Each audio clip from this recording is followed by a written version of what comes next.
Question है determine the magnitude direction and point of application of with respect to ओ।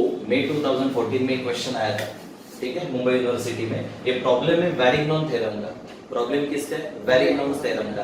ये वैरिग्नॉन theorem का जो problem है वो आइडेंटिफाई कैसे करेंगे? तो प्रॉब्लम में क्या पूछा है कि डिटरमाइन मैग्नीट्यूड। मैग्नीट्यूड का मतलब है डायरेक्शन फाइंड आउट करना, मैग्नीट्यूड का मतलब है आर फाइंड आउट करना। देन नेक्स्ट है डायरेक्शन का मतलब है आपको थीटा फाइंड आउट करना। देन पॉइंट ऑफ एप्लीकेशन का मतलब है आपको पोजीशन फाइंड आउट करने का है। क्या फाइंड आउट करने का है? पोजीशन। पोजीशन फाइंड आउट करना मतलब x का वैल्यू फाइंड आउट करना। जब भी आपको पोजीशन फाइंड आउट करने के लिए बोलते हैं ना रिजल्टेंट का, तब आपके पास एक फॉर्मूला है, वो है फॉर्मूला वैरिग्नॉन थ्योरम का। क्लियर? तो ये यूनिवर्सिटी का क्वेश्चन है, बहुत इंपॉर्टेंट है, बहुत टाइम एग्जाम में आया था ये क्वेश्चन। यूनिट टेस्ट में भी पूछते हैं, कॉलेज के यूनिट टेस्ट में। ये जो ब्लू कलर में जो फ्रेम दिख रहा है ना, इस फ्रेम का नेमिंग है बेल क्रैंक लीवर है। ये क्या दिख रहा है आपको? बेल क्रैंक लीवर है। ये ऐसा फ्रेम टाइप लग रहा है ना कुछ तो सिंपल है। ये जो दिख रहा है ना, इसको बोलते हैं बेल क्रैंक लीवर। इस बेल क्रैंक लीवर में ऊपर 700 न्यूटन का एक फोर्स यहाँ पे एक्ट हुआ है हॉरिजॉन्टल, यहाँ पे एक वर्टिकल फोर्स यहाँ पे एक्ट हुआ है 1200 न्यूटन का। यहाँ पे बेल क्रैंक लीवर का ये जो लीवर है अलग, ये लिंक है, इस लिंक कितना डिग्री है? 60 डिग्री। और यहाँ पे आपको ओरिजिन दिया है। फिर यहाँ से 150 mm पे एक फोर्स है वर्टिकल, देन इधर एक इंक्लाइंड फोर्स है 500 न्यूटन। कितना डिग्री बोला ये? 60 डिग्री। ठीक है, तो पहले सबसे पहले कोई भी प्रॉब्लम मैकेनिक्स का हम लोग सॉल्व करते हैं तो एफबीडी बहुत इंपॉर्टेंट है। एफबीडी का मतलब है फ्री बॉडी डायग्राम। तो प्रॉब्लम को आप लोगों ने नोट किया रहेगा शायद, नहीं तो उसका स्क्रीनशॉट ले लो, ठीक है। तो इस ये जो क्वेश्चन है इसका एक तो क्लियर हुआ, मेरे को फाइंड आउट क्या करने का है? आर कैलकुलेट करने का है। देन नेक्स्ट है थीटा, देन उसके बाद एक्स। ओके, ये तीनों भी पैरामीटर मेरे को कैलकुलेट करने का है। तो हम लोग क्या करेंगे? सिंपल है, इसको पहला एफबीडी में कन्वर्ट करते हैं। एफबीडी में कन्वर्ट करते हैं मतलब ये 500 न्यूटन का फोर्स है, इसको पहले क्या करेंगे? रिजॉल्व करेंगे। बिकॉज ऑफ ये इंक्लाइंड है। देखने का कौन सा फोर्स इंक्लाइंड है, तो यहाँ पे एक फोर्स है, उसको इंक्लाइंड है, तो इसको रिजॉल्व करना पड़ेगा। रिजॉल्व कैसे करते हैं हम लोग फोर्स? तो जिसके साथ एंगल है वो वाला कंपोनेंट हम लोग क्या लेते हैं? कॉस, ठीक है। देन यहाँ पे इसका वर्टिकल कंपोनेंट रहेगा 500 sin 60, करेक्ट है। ये 500 एंगल किसके साथ है? हॉरिजॉन्टल के साथ है, इसलिए ये कॉस हुआ। वर्टिकल के साथ नहीं है तो इसको साइन लेने का, ठीक है। डायरेक्शन ये रिजॉल्व का काम हुआ। यहाँ पे इसको रिजॉल्व करने की जरूरत नहीं, यहाँ पे रिजॉल्व करने की जरूरत नहीं है। आगे जाके प्रॉब्लम ऐसा होने वाला है कि मेरे को ना ओरिजिन, ये ओरिजिन दिख रहा है ना, यहाँ पे ओरिजिन, इधर तक इस फोर्स का डिस्टेंस कितना है? 150 है। 1000 न्यूटन का इधर तक का डिस्टेंस कितना है? 150। इसका इधर तक का डिस्टेंस कितना है? 300। सिमिलरली इस 1200 न्यूटन का ये जो फोर्स एक्ट होगा तो इसका ओरिजिन तक का हॉरिजॉन्टल डिस्टेंस, और ये जो 700 न्यूटन का जो फोर्स है इसका ओरिजिन तक का वर्टिकल डिस्टेंस मेरे को फाइंड आउट करना पड़ेगा। लेकिन बिफोर हम लोग क्या करेंगे? स्टार्टिंग नंबर 1 जो पहले बोला है प्रॉब्लम में, to find magnitude of resultant force this term is denoted by R। तो R का फॉर्मूला है मेरे पास, R is equal to क्या फॉर्मूला है? Under root summation fx square plus summation fy का स्क्वायर। क्लियर? समेशन का मतलब है एडिशन करो force along x direction, summation का मतलब है एडिशन करो फोर्स का बाय डायरेक्शन वाले फोर्स का। तो हम लोग क्या करते हैं? पहला समेशन fx करेंगे। समेशन का मतलब है एडिशन, एडिशन करने का किसका? x डायरेक्शन वाले फोर्स का। क्या है फोर्स? 500 cos 60। 500 cos 60 किधर जा रहा है? राइट साइड जा रहा है, इसलिए प्लस, ठीक है। देन नेक्स्ट है यहाँ पे दूसरा एक फोर्स है, समेशन का रूल भी यहाँ पे साइड में लिखने का, right side positive, left side negative. Then next है ये वर्टिकल फोर्स है, ये वर्टिकल कंपोनेंट है, ये वर्टिकल है बट ये हॉरिजॉन्टल है, दैट इज x। कहां पे किधर जा रहा है? लेफ्ट साइड एक्ट हो रहा है, इसलिए -700। देन आपको समेशन fx का वैल्यू मिलेगा, आंसर मिलेगा। क्या आंसर है समेशन fx का?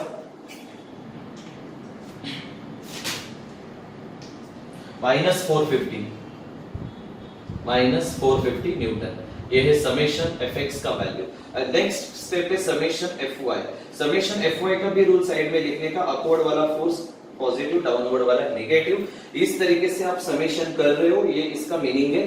तो अपवर्ड या यहाँ पे देखो 500 sin 60 किधर जा रहा है, डाउनवर्ड जा रहा है, इसलिए minus. Clear? Then next force से 1000, वो भी डाउनवर्ड है, माइनस। देन नेक्स्ट फोर्स से माइनस 1200, ये पॉजिटिव है, सॉरी ये हॉरिजॉन्टल है, ये फोर्स हॉरिजॉन्टल है, तो इनको नहीं लेने का। यहाँ पे मैंने लिया है, क्या बोला मैंने, y वाले जितने फोर्सेस है उनका क्या करने का, समेशन करने का। तो समेशन किया, समेशन के बाद आप कैलकुलेशन कैलसिफाई करो, कितना आ रहा है देखो। समेशन Fy मिलेगा आपको -2633.01 न्यूटन। ठीक है, एक बार समेशन Fx आया, समेशन Fy आया, तो दोनों वैल्यू इस इक्वेशन में पुट करो, then you will get resultant magnitude of resultant force. So under root summation fx का वैल्यू -450, summation fy का वैल्यू -2633.01। इसका वैल्यू कैलसिफाई करो, कितना आ रहा है रिजल्टेंट, चेक करो एक बार।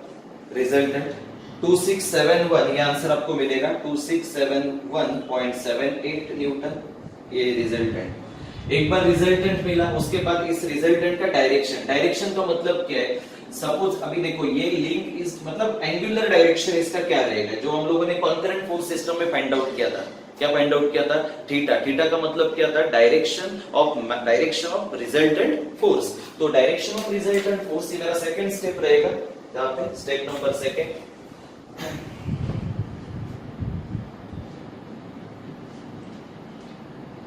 Direction of resultant force, this term is denoted by, ये ऑलरेडी अपने को पता है थीटा, और इस थीटा का फॉर्मूला मेरे पास है, थीटा इज इक्वल टू क्या फॉर्मूला रहेगा, tan inverse summation Fy upon क्या रहेगा, समेशन Fx। तो tan इनवर्स समेशन Fy का वैल्यू क्या है, value -2633.01, then divided by summation fx का वैल्यू -450 न्यूटन। तो आपको थीटा मिलेगा, ये भी टर्म बहुत इंपॉर्टेंट है, थीटा का वैल्यू क्या है, थीटा का वैल्यू 80.30 आपको मिलेगा, 80.30 डिग्री। ठीक है, ये आपका फाइनल सॉल्यूशन में से सेकंड पैरामीटर है, जो आपको बोला था डायरेक्शन फाइंड आउट करो। ये रिजल्टेंट था, ये भी एकदम इंपॉर्टेंट है, रिजल्टेंट। देन उसके बाद नेक्स्ट है थर्ड पॉइंट, सबसे important, to find position of resultant force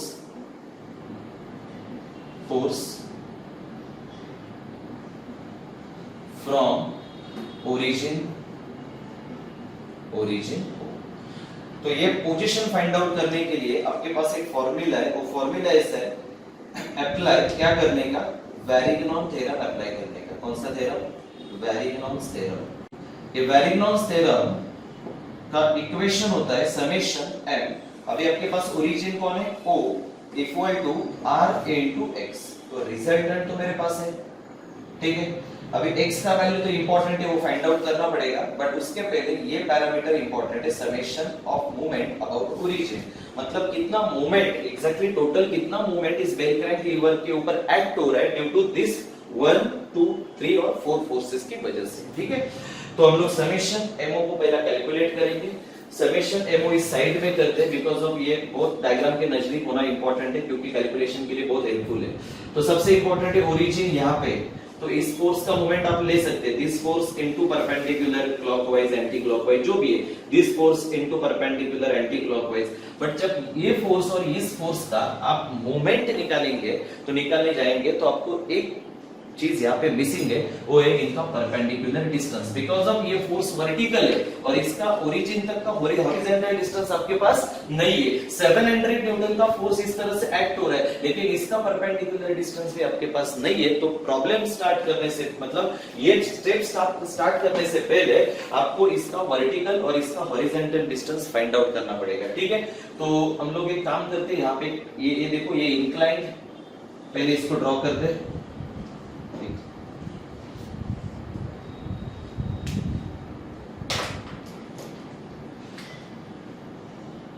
60 degree, ठीक है।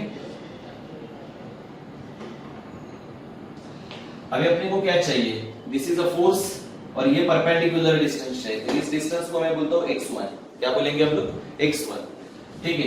ये इंक्लाइन डिस्टेंस है आपके पास 150 mm और ये राइट एंगल।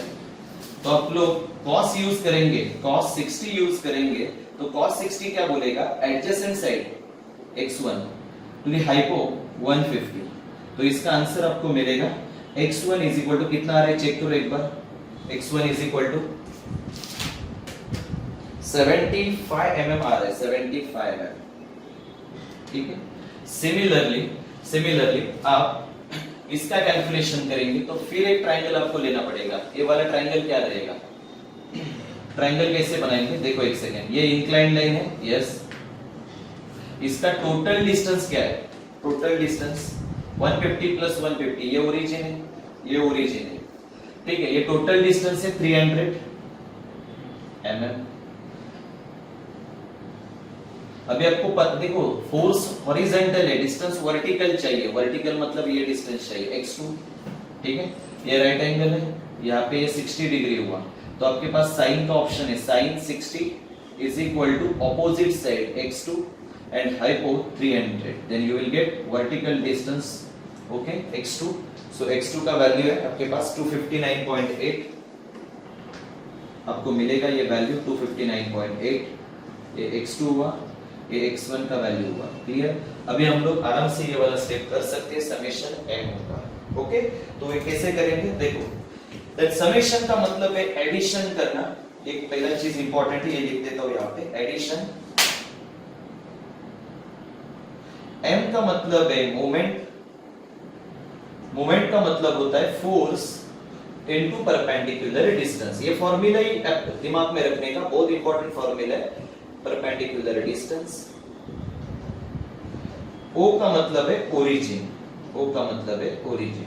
अभी रूल क्या बोल रहा है एडिशन का, कि क्लॉकवाइज पॉजिटिव ले, एंटी क्लॉकवाइज नेगेटिव लेने का, क्या करने का, क्लॉकवाइज पॉजिटिव लेने का, एंटी क्लॉकवाइज नेगेटिव करने का, ठीक है।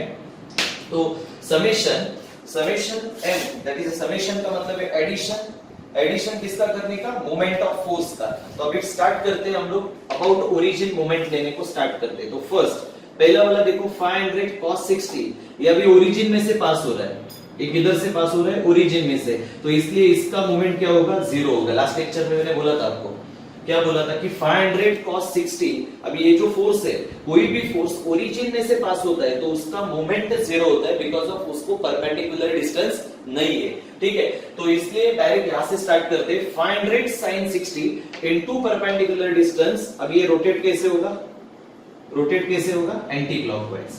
कैसे एंटी क्लॉकवाइज, सपोज मैंने आपको एक हिंट दिया था लास्ट वाले लेक्चर में कि सपोज तेरे पास एक स्टीयरिंग है, तो अभी ये 500 sin 60 है ना, इसको यहाँ पे रख दो, यहाँ पे अप्लाई करो।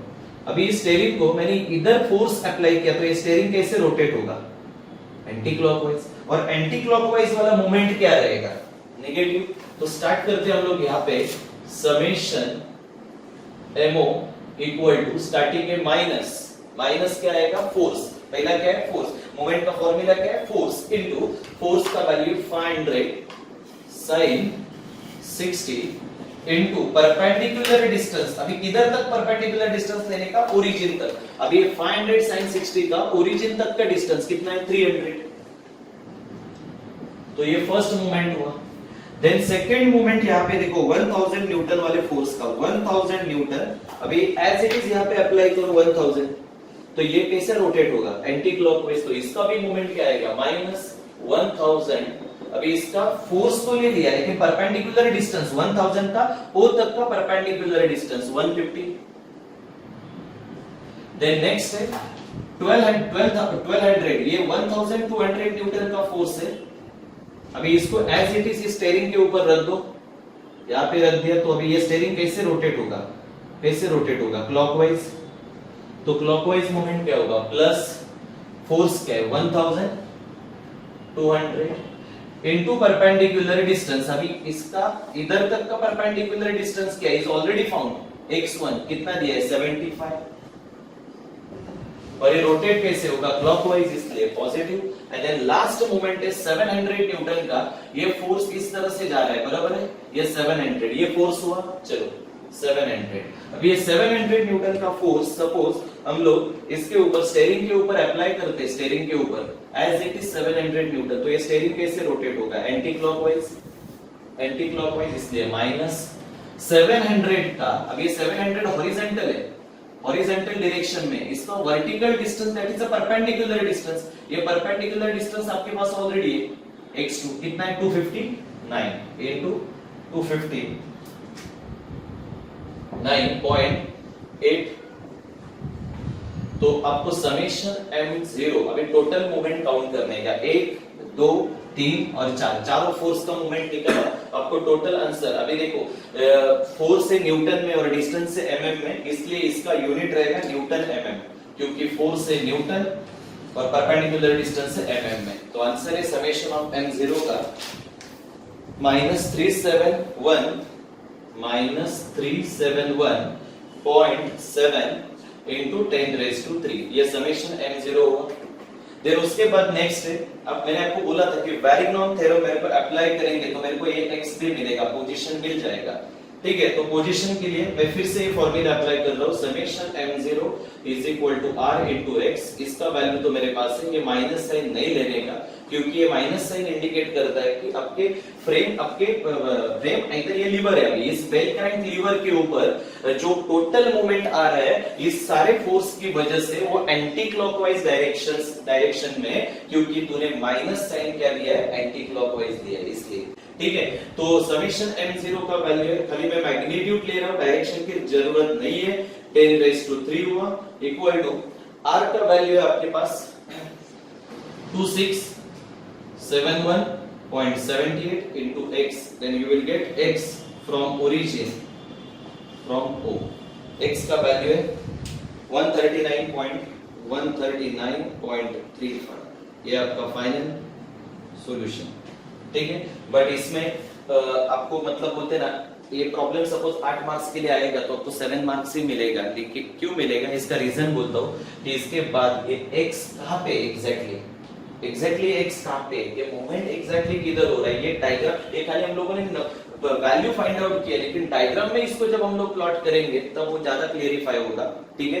तो इसका स्क्रीनशॉट निकालना पड़ेगा, इसका स्क्रीनशॉट निकाल के इसको लिख दो, हम लोग इसको रफ करेंगे, देन उसके बाद इसका पोजीशन, यस।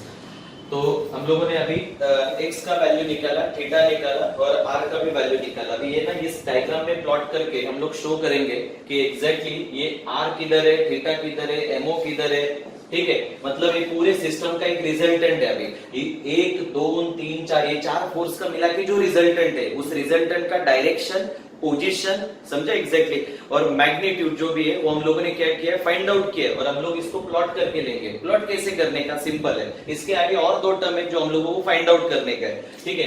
तो मेरा ओरिजिन यहाँ पे बेटा, ओके, ओरिजिन इधर है, तो हम लोग क्या करेंगे, इसको ना इस तरह से करेंगे। अभी इसे एक वर्टिकल में ड्रॉ करता हूँ, आपको एक सिंपल टेक्निक बोलता हूँ क्या करने का। ये ओरिजिन है, क्लियर।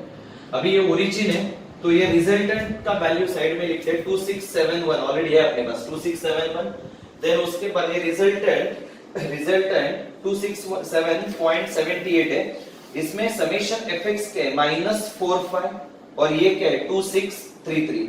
तो इसका मतलब x का वैल्यू माइनस है, y का वैल्यू भी माइनस है, तो माइनस माइनस कौन सा क्वाड्रेंट आता है, माइनस माइनस कौन सा क्वाड्रेंट है, थर्ड क्वाड्रेंट है। तो थर्ड क्वाड्रेंट बोलेंगे तो ये अपना थर्ड क्वाड्रेंट आएगा, ये तेरा फर्स्ट क्वाड्रेंट है, ये सेकंड क्वाड्रेंट है और ये फोर्थ क्वाड्रेंट है, क्लियर।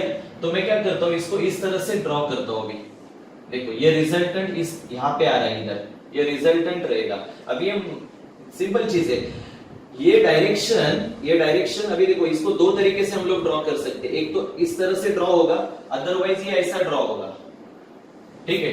तो कौन सा डायग्राम सिलेक्ट करने का, देखो ना रिजल्टेंट एक्ट कहां पे हो रहा है, थर्ड क्वाड्रेंट में, तो थर्ड क्वाड्रेंट में ये दोनों एरो आना चाहिए, दोनों एरो किधर आना चाहिए, थर्ड क्वाड्रेंट में, ठीक है। तो थर्ड क्वाड्रेंट के बाद अभी ये रिजल्टेंट है, तो ये इसका परपेंडिकुलर डिस्टेंस हुआ x जो तूने फाइंड आउट किया है, ये रिजल्टेंट आप लोगों ने फाइंड आउट किया है, क्लियर। देन सिमिलरली तो डायग्राम लाइन नीचे वाला लेने का या ऊपर वाला लेने का, ये डिसाइड कौन करता है, ये मूवमेंट करता है। तो मूवमेंट आपका माइनस है या प्लस है, मोमेंट माइनस है, माइनस साइन क्या इंडिकेट कर रहा है कि मोमेंट कैसा है, एंटी क्लॉकवाइज डायरेक्शन में। तो एंटी क्लॉकवाइज डायरेक्शन में इसका मतलब सपोज अभी ये ओरिजिन है, ठीक है, तो ये रिजल्टेंट है, तो सपोज यहां पे आपका ये आर है, तो ये आर अबाउट ओरिजिन कैसे रोटेट होगा, this force, this is the force into perpendicular distance. अभी रोटेट कैसे होगा, anti clockwise about origin, about origin कैसे रोटेट होगा, एंटी क्लॉकवाइज। फिर मैंने इसको सिलेक्ट किया, तो दिस फोर्स इनटू परपेंडिकुलर, तो डायरेक्शन कैसा मिलेगा, क्लॉकवाइज, लेकिन मोमेंट कैसे आया है, माइनस, इसलिए नीचे वाला कैंसिल हो जाएगा और ऊपर वाला हम लोग कंसीडर करेंगे। मैं फिर से एक्सप्लेन करता हूं कि रिजल्टेंट का वैल्यू तेरे पास ऑलरेडी है, ठीक है। ये रिजल्टेंट कैसे आया, समेशन एफएक्स और समेशन एफवाई से। समेशन एफएक्स का वैल्यू माइनस है, समेशन एफवाई भी माइनस है, माइनस माइनस मतलब थर्ड क्वाड्रेंट। तुम्हारा जो रिजल्टेंट का एरो है वो किधर आना चाहिए, थर्ड क्वाड्रेंट में, मेरा आ गया थर्ड क्वाड्रेंट में। ये नीचे से भी आ सकते हैं और इधर से भी आ सकते हैं, क्लियर। अभी इसका ये x जो मैंने फाइंड आउट किया, क्लियर, ये हुआ x, क्लियर। देन ये रिजल्टेंट, अभी इसका जो मोमेंट रहेगा समेशन एमओ, ये एंटी क्लॉकवाइज रहेगा और एंटी क्लॉकवाइज है मेरे पास, तो इसको बोलते हैं एक्स इंटरसेप्ट, इसको बोलते हैं वाई इंटरसेप्ट, क्लियर। तो एक्स इंटरसेप्ट मतलब देखो तूने इसका वैल्यू फाइंड आउट किया है एक्स का, लेकिन एक्स इंटरसेप्ट और वाई इंटरसेप्ट का वैल्यू आप लोगों ने फाइंड आउट नहीं किया है, तो इसको पहले कैलकुलेट करना पड़ेगा। एक्स इंटरसेप्ट, इसका फॉर्मूला एकदम सिंपल है, समेशन m0 अपॉन, अभी x बोला है तो यहाँ पे y लेने का, और y इंटरसेप्ट, अभी आपका प्रॉब्लम फिनिश होता है यहाँ पे, जो बोला मैंने बोला था आपको 7 मार्क्स मिलेगा 8 आउट ऑफ, सपोज 8 मार्क्स के लिए प्रॉब्लम यूनिवर्सिटी में पूछा है तो 7 मार्क्स मिलेंगे, 7 मिलेंगे। जब पूरा कब मिलेगा जब ये डायग्राम और ये दोनों चीज आप कैलकुलेट करेंगे तब। y इंटरसेप्ट का y इंटरसेप्ट रहेगा समेशन m0, यहाँ पे y तो यहाँ पे x लेने का, क्लियर। इसमें आप वैल्यू पुट करेंगे तो आपको आंसर मिलेगा, ये भी वैल्यू आपके पास है, ये भी वैल्यू आपके पास है। समेशन एमओ है 371 लेने का, माइनस नहीं लेने का, खाली 371 ले लो, मैग्नीट्यूड ले लो, डोंट वरी, क्योंकि आपने डायग्राम शो किया है ऑलरेडी, ठीक है। तो इसका वैल्यू आ रहा है 113, एक्स इंटरसेप्ट का वैल्यू आ रहा है 141.16 mm और y इंटरसेप्ट का वैल्यू 824.82, ठीक है। तो ये था अपना डायग्राम, ये डायग्राम आपको शो करने का है, जहां पे ओरिजिन होता है वहां पे एक वर्टिकल, वहां पे एक हॉरिजॉन्टल ड्रॉ किया। अपना रिजल्टेंट कैसे आएगा, इन दोनों को कट करके आता है, ऐसा वर्टिकल नहीं आएगा, ऐसा हॉरिजॉन्टल नहीं आएगा, तो ये इस तरह से रहेगा और नीचे से भी आप ड्रॉ करके देखने का, मूवमेंट क्लॉकवाइज है एंटी क्लॉकवाइज है, उसके ऊपर इन दोनों में से एक को सिलेक्ट करने का। एरो अपना किधर आना चाहिए, जहां पे क्वाड्रेंट सिलेक्ट हुआ है उधर आना चाहिए, क्लियर हुआ, ठीक है। ये हुआ अपना सॉल्यूशन पूरा का पूरा।